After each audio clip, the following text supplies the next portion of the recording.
ছোটবেলা থেকে আমার বাড়িতে যদি কোনো মেহমান আসে তাহলে মনটা অনেক বেশি ভালো হয়ে যায়। কারণ মেহমান আসলে অনেক অনেক বেশি পড়াশোনা ফাঁকি দেওয়া যায়, অনেক অনেক বেশি গল্প করা হয়, অনেক অনেক বেশি আড্ডা বা যেটাই বলো না কেন, খুব বেশি টাইম তাদের সাথে কাটানো হয়। আজকে আমার বড় ভাইয়া আমাদের বাসায় বেড়াতে আসতেছে, তো আমি খুব এক্সাইটেড, কারণ অনেকদিন পর তার সাথে দেখা হবে। আর ভাইয়া আর আমি এক জায়গায় হলে অনেক অনেক বেশি গল্প করি, রাত্রে পপকর্ন খেতে খেতে আমাদের যে কখন গল্প শেষ হয় তার তো কোনো ঠিক ঠিকানায় নাই। হাই এভরিওয়ান, আসসালামু আলাইকুম। আশা করছি সবাই খুব ভালো আছো। সো এই ভিডিওটা ফুল দেখলে তোমরা বুঝতে পারবা যে আমাদের ভাইয়া যখন আমাদের বাসায় বেড়াতে আসলো তখন তার জন্য কি কি রান্না করা হলো দুপুরে। তো ভাইয়া এসে একদিন অলরেডি হয়ে গেছে। সো পরের দিন দুপুরবেলা ভাইয়ার জন্য কি কি রান্না করা হচ্ছে সেটাই দেখাবো আজকের ভ্লগে। সো আজকে চিকেন দিয়ে বিরিয়ানি রান্না করা হবে, সেজন্য চিকেনের পিসগুলো ভালো করে কেটে নেওয়া হয়েছে। আর বিরিয়ানিতে গোস্তের পিস একটু বড় বড় হলে আমার ভাইয়ার আমাদের সবার খুব ভালো লাগে, যার কারণে সে বড় করে পিসগুলো করে নেওয়া হয়েছে। এখন সবগুলো মশলা দিয়ে নেওয়া হচ্ছে। লাস্ট ভাইয়া ঘুরে গেছে আমাদের বাসায় এসে প্রায় 7-8 মাস আগে। 7-8 মাস পর আবার ভাইয়া আমাদের বাসায় বেড়াতে আসছে।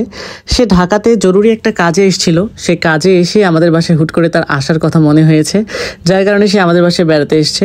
আমরা তো ভীষণ খুশি, কারণ সে আসলে আমাদের খুবই ভালো লাগে। আমরা যেমন গল্প করতে ফান করতে খুব বেশি মজা করি, ভাইয়াও ঠিক সেরকমই, যার কারণে সে আসলে আমাদের মনে হয় যে না, ফ্রেন্ডের মতোই। তো যার কারণে আমাদের কাছে খুবই ভালো লাগে। এখন তোমাদের অনেকেরই কোশ্চেন থাকবে যে এটা তোমার কেমন ভাই বা কোন ভাইয়ার কথা তুমি বলতেছো। অ্যাকচুয়ালি এই ভাইয়ার সাথে আমার পরিচিত হয়েছে অনলাইনের মাধ্যমে। অনলাইনের মাধ্যমে পরিচয় হয়ে আজকে ভাইয়ার সাথে আমার পরিচয় প্রায় 2 বছরের উপরে হবে।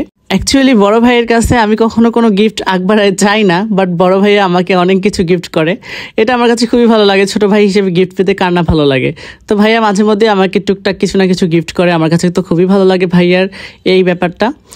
আর এই তো বিরিয়ানি রান্না করা হচ্ছে ভাইয়ার জন্য, এই জন্য গরম পানি ঢেলে দেওয়া হলো এবং গোস্তের পিসগুলো দিয়ে নেওয়া হবে। দেখতেই পাচ্ছ ধীরে ধীরে বিরিয়ানি ভাইয়ার জন্য রেডি হয়ে যাচ্ছে। বিরিয়ানি তো ভাইয়া খুব বেশি পছন্দ করে, তাই বলেছিল।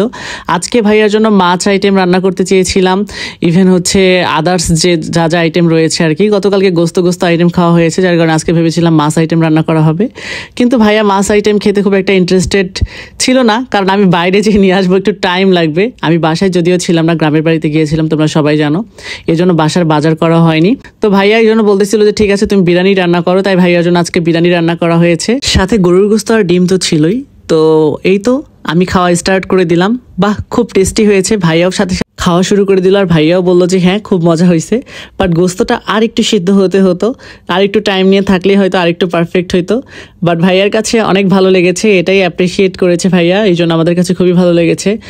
আর আজকের এই বিরিয়ানিটা থেকে শুরু করে গতকালকে রান্নাগুলো সবগুলোই অনেক মজাদারই হয়েছে, ভাইয়া অনেক প্রশংসা করেছে, যার কারণে সবার মনটাই অনেক ভালো ছিল। আর মেইন কথা, ভাইয়ার সাথে গল্প করে অনেক ভালো টাইম কেটেছে। তো নেক্সট ব্লগে অন্য কিছু নিয়ে আসবো, সেই অবধি সবাই অনেক ভালো থেকো। আল্লাহ হাফিজ এভরিওয়ান।